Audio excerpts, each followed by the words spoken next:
नमस्कार, गर्जना न्यूज़ में आप सभी का स्वागत है। अभी युवा वर्ग ज़्यादातर स्ट्रीमिंग सर्विस देखते देखते बड़े हो रहे हैं। नेटफ्लिक्स उनमें से एक है, लेकिन नेटफ्लिक्स हिंदुस्तान के युवाओं के या प्रेक्षक गणों की नाट परखने में शायद फेल हो गई है। हिंदुस्तान में स्ट्रीमिंग सर्विस का 14,000 करोड़ का बिजनेस है। नेटफ्लिक्स जब हिंदुस्तान में आई थी तब पहले हॉटस्टार, अमेज़ॉन प्राइम ऐसी बहुत सारी स्ट्रीमिंग सर्विसेज में थी। जब नेटफ्लिक्स ने स्ट्रीमिंग सर्विसेज में अपना कदम हिंदुस्तान में रखा तब उनके पास 5 मिलियन पेड सब्सक्राइबर थे। हॉटस्टार के पास 46 मिलियन और अमेज़ॉन प्राइम के पास 19 मिलियन सब्सक्राइबर थे। अगर सब मिलाकर देखेंगे तो हिंदुस्तान में 102 मिलियन सब्सक्राइबर है, लेकिन नेटफ्लिक्स धीरे धीरे अपने सब्सक्राइबर खोती जा रही थी। अब परिस्थिति ऐसी आई है कि नेटफ्लिक्स के पास 50% ही सब्सक्राइबर रहे हैं। नेटफ्लिक्स ने हिंदुस्तान में $400 मिलियन निवेश किया था। आने से पहले हिंदुस्तान की पब्लिक को जानने की कोशिश की थी, उनके बारे में, उनके विचारों के बारे में सोच समझकर प्लान करके हिंदुस्तान में वो आई थी, लेकिन वो हिंदुस्तान की प्रजा का कंटेंट समझने में फेल हो गई है।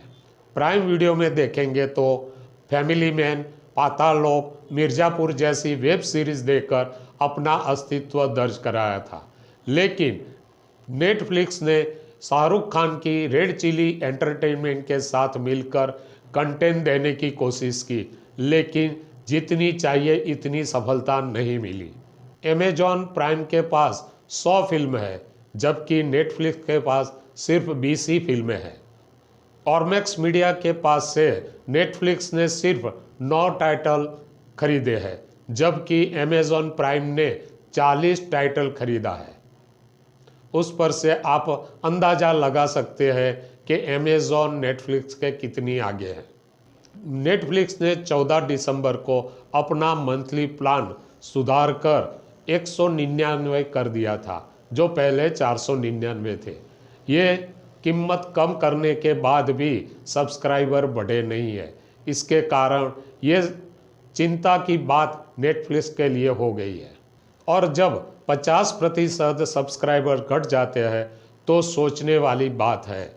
कोविड-19 में ऐसा माना जाता था स्ट्रीमिंग सर्विसेज में बढ़ोतरी आएगी, लेकिन नेटफ्लिक्स के बारे में ये धारणा गलत साबित हुई।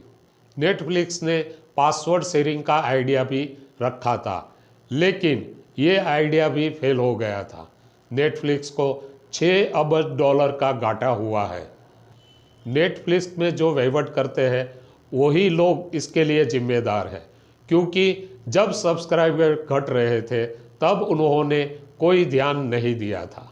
ये एक साथ नहीं घटे थे, लेकिन स्टेप वाइज सब्सक्राइबर कम हो रहे थे। नेटफ्लिक्स ने इंटरनेशनल टूर्नामेंट को पर भी ध्यान नहीं दिया था। जबकि हॉटस्टार आई थी तो उन्होंने गेम प्लान बनाकर स्पोर्ट्स के बारे में बहुत सोचा था। आज 80% स्पोर्ट्स मार्केट हॉटस्टार के पास है। नेटफ्लिक्स ने स्ट्रीमिंग सर्विस का चार्ज पहले से ही महंगा रखा था। मंथली प्लान था $7.30, जबकि हॉटस्टार और अमेज़ॉन का स्ट्रीमिंग सर्विस का चार्ज था $1.3 से लेकर $3 तक था। अगर उसके बाद धीरे धीरे जो रेट बढ़ाया होता तो शायद नेटफ्लिक्स को तकलीफ कम होती। नेटफ्लिक्स पायरेसी को भी रोक नहीं पा सकती है। नेटफ्लिक्स की बहुत सारी वेब सीरीज मुफ्त में देखने को मिल रही है, और हिंदुस्तान की मेंटालिटी है अगर मुफ्त में मिलता है तो उसके लिए पैसा क्यों खर्च करें। हिंदुस्तान का प्रेक्षक ज़्यादातर हिंदी में ही वेब सीरीज देखना पसंद करते हैं। स्ट्रीमिंग सर्विसेज में डिजिटल मार्केटिंग बहुत बड़ा रोल अख्तियार करती है, लेकिन नेटफ्लिक्स ने डिजिटल मार्केटिंग जिस तरह करनी चाहिए वैसी नहीं की है। उसका मतलब ये होता है अगर आपके पास खर्च करने के लिए पैसा है, लेकिन अगर आप सोच समझकर प्लानिंग के साथ बिजनेस नहीं करेंगे तो आपका बिजनेस सफल होना लगभग नामुमकिन हो जाता है। धन्यवाद।